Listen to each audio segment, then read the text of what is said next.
Hey, this is Jason Bailey, and today I have Robert Douglas, leadership speaker, and he is going to share with us a little bit about what he does and why he has chosen leadership as his primary topic to speak on. Robert Douglas, good to have you today. Thank you, Jason. Appreciate being here. Absolutely. Leadership is near and dear to me because in any organization, in any family, in any structure, leadership is key. So leadership first hit me at about 16 years old. I was in high school and I was chosen for some reason to lead my Sunday school as the Sunday school superintendent. So a lot of responsibilities. I didn't know where I was going, what I was doing, but I had some good mentors to kind of take me by the reins and help coach and teach me. About the same time, I started in sports, and I wound up being the captain of my football and baseball teams, other leadership positions. So from that point on in the rest of my life, I've dealt with leadership both from as a follower and as a leader. So leadership is something that's really near and dear to my heart to get an organization for effectively moving down the road.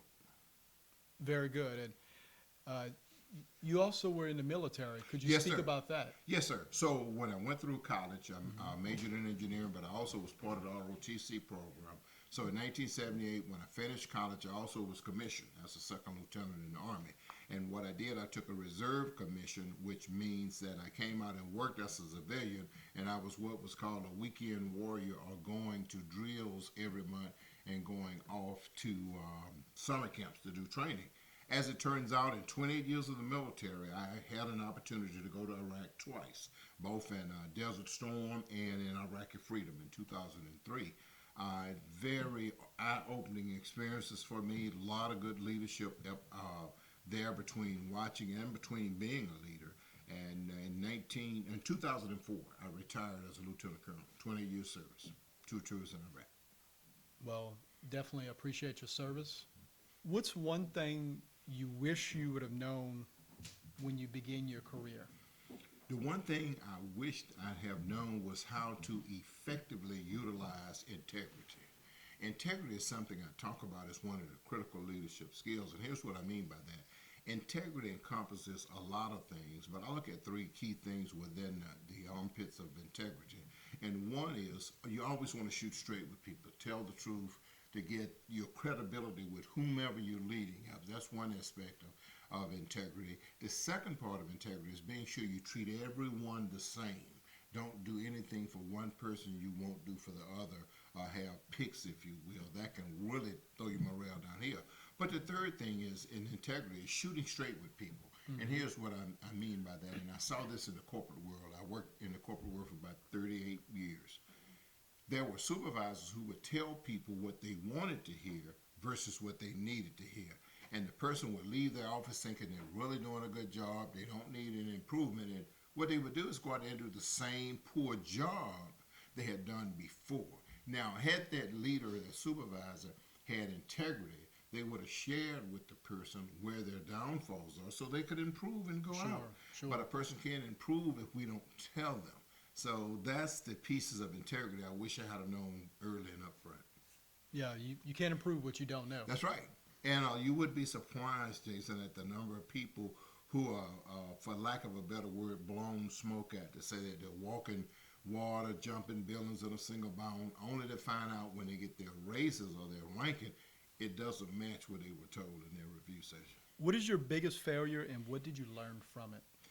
Probably my biggest failure is when I came into the corporate world and I aspired to go up the ladder like everyone does. uh, I didn't have the background or the skill set. I came from a family. I was the first in my college in my family to go to college, so it was a learning. It was a big learning curve for me. So I suffered from what I call OMIF. That's the acronym I use, and it stands for open mouth, insert foot. And the way that works is I would go into a meeting, and if I saw something wrong, regardless of the rank of the person who said it, I'd call it out. I'd call them down. Well, that's not the political astute way to get ahead in the corporate world. Right. Unfortunately, I learned that the hard way. So by the time I got around to learning that, I had kind of set myself back a little bit. So I had to make up for the room I had lost there. So understanding the politics and the culture of organization is something I failed at early on. Yeah, that can be a touchy It can. situation. It definitely can, Jason. What advice would you give someone wanting to pursue a career like yours? What I would give, the advice I would give is first gather all the knowledge you can about what it is you want to pursue, learn it, and then the second thing is learn organizational structure. Because there are a lot of people out in the corporate world today with plenty of book knowledge, if you will, or technical skills, but they are lacking in understanding organizational structure and the culture that's in place. But learning that culture will take you eons ahead as far as progressing your career. I've seen guys come in with 4.0 averages, smart as a whip, but at the same time did not fit into the culture, and hence, when ranking came, they were kind of left behind.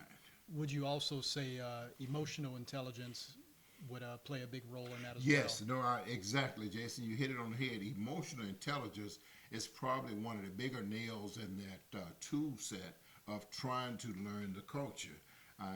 You and I suffer from that too. Going back to some of the things I told you, you don't want to show emotion. You want to get yourself out of a situation.